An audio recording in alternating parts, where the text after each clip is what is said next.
Hello Muglets, today I wanted to talk about chest farming, throw some tips at you. Some of these are going to be fairly obvious, but in case you're like having a hard time finding that one chest, then, maybe this will help. The first tip is probably the most important, honestly, and this is to use the interactive map. I want to spend a decent portion of this section talking about the interactive map and my thoughts on it. And if you weren't using the interactive map beforehand, these are things that might save you a bit of time. So here we are on the interactive map. It's incredibly useful, not only for chest farming, but when you want to farm anything really, even monsters. So definitely give it a look-see if you want, but using the interactive map is pretty much mandatory if you want to get at least close to all chests. I do have a couple issues with the interactive map. Like a lot of the chests aren't super accurate. I've noticed in some locations it's dead on, and then some other locations they're off by quite a big margin. It could also be that there are simply chests missing from the interactive map, and the chest I was looking for that was on the interactive map I had gotten previously, if that makes sense. I have also found several chests that just simply weren't on the interactive map and nowhere around, so you can't solely rely on it, but it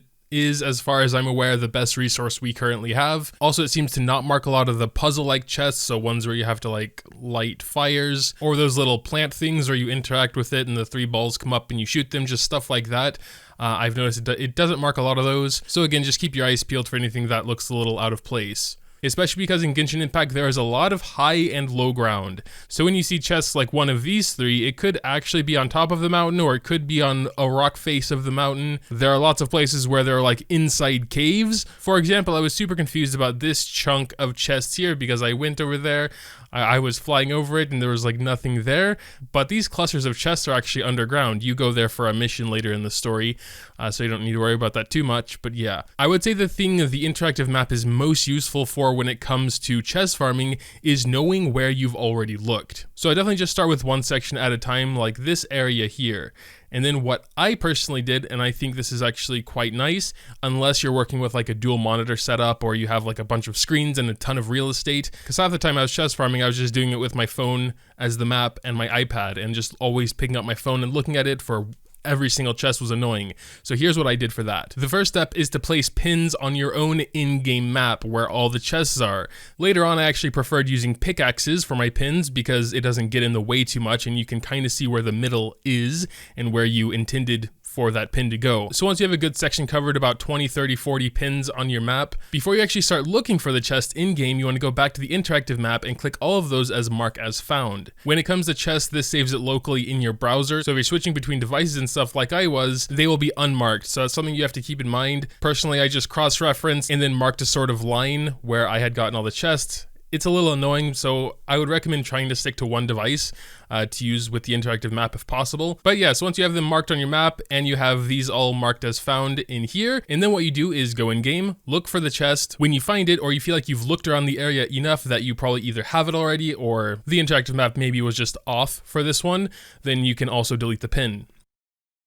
Of course, if you prefer and skip all the middle steps with your own pins and everything, and you always want to be looking over to the interactive map before looking back to your game and trying to match up their locations like that, feel free to do so. However, putting actual pins on my map so I can see exactly where I'm going at all times is how I personally found to be the most comfortable and the funnest. It does take a little extra time though. Make sure you're always zoomed in as much as possible, both on the interactive map and the in-game map, so that even if you or the interactive map are a little bit off, you should get a general idea of where it should be. And then you basically do that for about 20 hours till you find all the chests in Mondstadt and Liyue. So yes, tip 1, basically just using interactive map. I'm gonna count the placing pins on your own map sort of strategy as tip number 2. The third tip is, when possible, start high. So for example, when you're farming chests here in the city of Liyue, I always started at this teleporter here. It's on a high mountain and you can just fly over the entire city.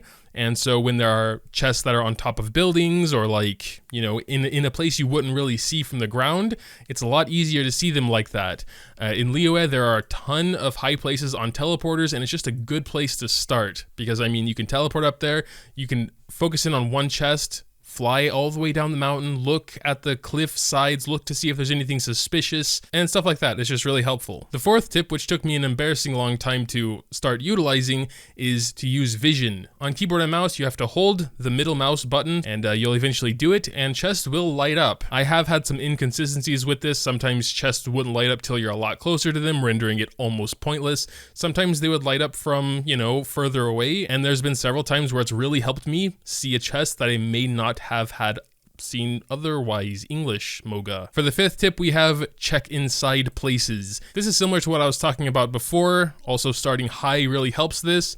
For example, this little area here has like caves you can go inside, and some of these chests, even though this looks like it's on top of a mountain, it could definitely be, not that I remember, you know, all like 1,300 of these chest locations, but yeah, you know, it could be that it's actually under the mountain. Or there's a little cave here, you know? Same with stuff around here. There are tons of places in Liyue especially where just because you don't see a chest on top of the area where it shows, or like your logical brain's like, yeah, it should be on top. If you're not super familiar with the map already, you basically just have to circle around the entire thing and look for an entrance or a hole in the side of the mountain or whatever, right? And yeah, it can be pretty exhausting, to be totally honest. Then, of course, for tip number 6, we have special requirements. There are a ton of chests you can get that you may not be aware of. For example, if you see tiny little stone structures, it's like 5 little stones stacked on top of each other. You can break all of them, a chest will pop up. There are all these platforms in Liyue where you need your main character in geoform to place a stone on it. There are a lot of these destructible rocks. They are pretty obvious to see, and there are some chests that simply don't appear until you literally walk right next to them. I may have a clip of that. I hope I do, but I might not have recorded it. I think I've only come across one like that, so you don't need to worry about it too much, but yeah, I was pretty shocked. But yeah, there are chests you can get from digging, from lighting torches, just a massive variety, so just keep your eyes open, look out for anything suspicious looking, and go check it out. For the next tip, we have an NPC called Dandy, which will give you time trial challenges. You can actually challenge her up to 3 times for a common, exquisite, and precious chest. As far as this image depicts, there are 4 different Dandy locations here on screen. These are, I guess, sort of rough locations, and there might be more, I'm not absolutely sure. Someone in the comments will probably say so if so, but yeah, 4 seems about right, and these locations are not on the interactive map, so take note of these, maybe place them on your map to go do later, and challenge her 3 times. For the last tip, I have it written here to do 1 section at a time, but we kind of already talked about that. I guess I won't count that as a tip, so we're at 7. 7's a nice number. 7 tips for chest farming. Granted, these are all pretty surface level tips, nothing too in-depth like, you know, super secret chests. I guess Dandy sort of falls into that. I know a lot of players just don't bother talking to NPCs at all.